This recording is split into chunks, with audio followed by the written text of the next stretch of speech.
Welcome back. On today's video, we're going to convert this to this.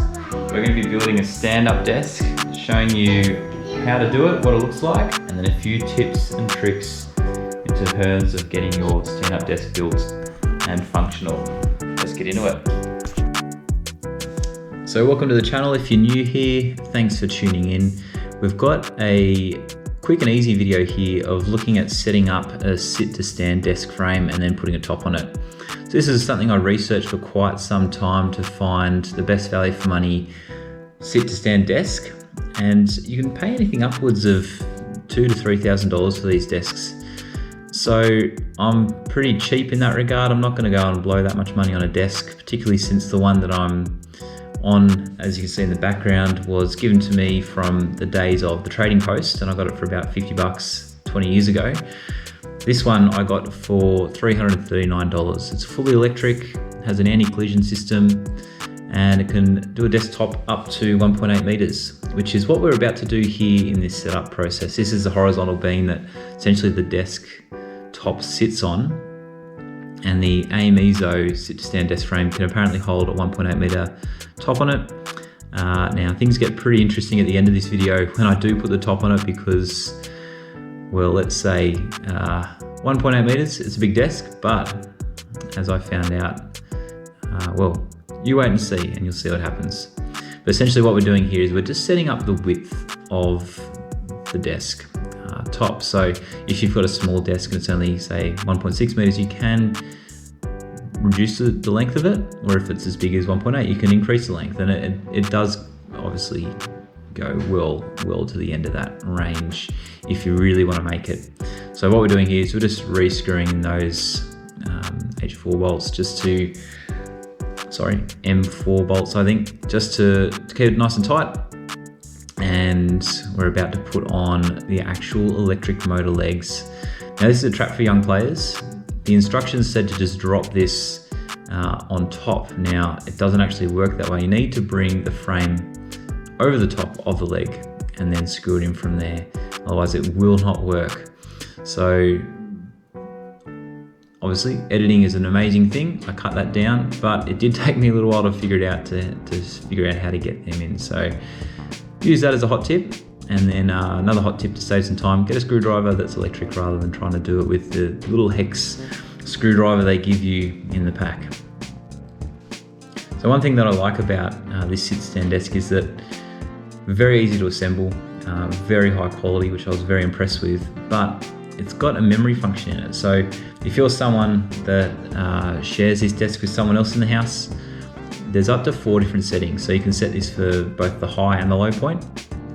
I think if you've got one low point and you've got a chair in there, it's probably going to work. And even if you've got a furry friend, this is Belle, our Kelpie.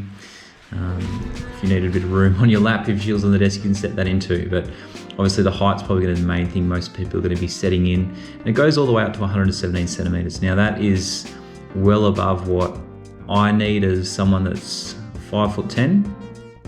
I think someone even in the mid 6 foot range would not have a problem with this desk going high enough to be a functional stand-up desk.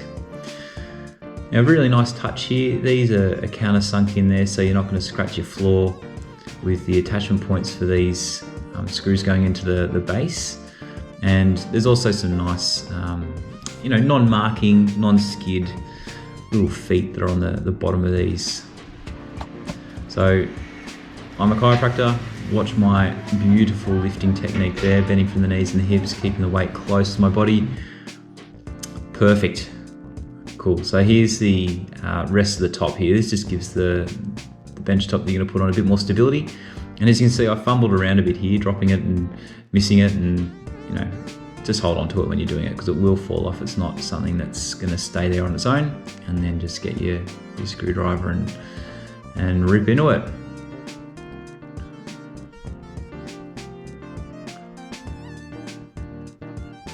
So this particular AMEZO has a dual motor, which just really makes things a bit smoother. You're not relying on one motor to lift the whole desk, you've got 2 separate motors.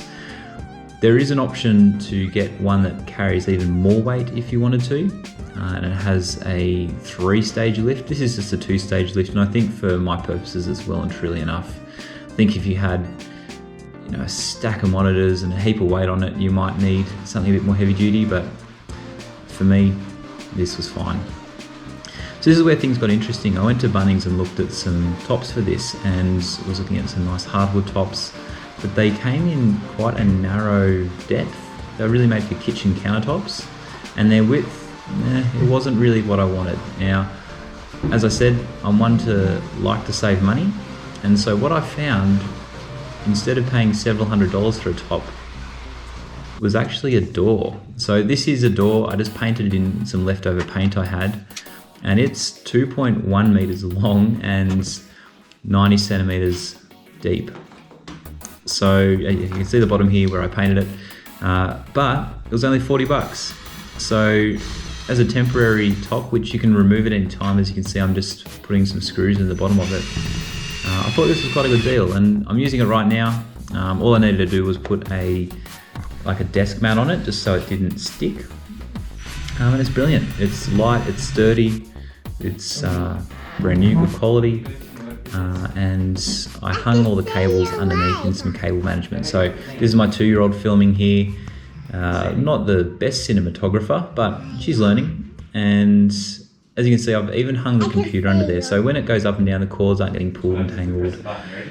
All the PowerPoints are lodged up under the desk in another Amazon product, which holds the cords there. It was a bit messy. I could probably tidy that up a bit more. But as you can see, the table goes up really nice and smoothly. It's a good operation. It's not loud. It's quite a nice, subtle, quiet sound. And as I said, this is the only real addition I had to add to it, which was the desk mat. So here we are. It only took maybe an hour to go from start to finish, but a great buy. If you like this, feel free to like the video and subscribe.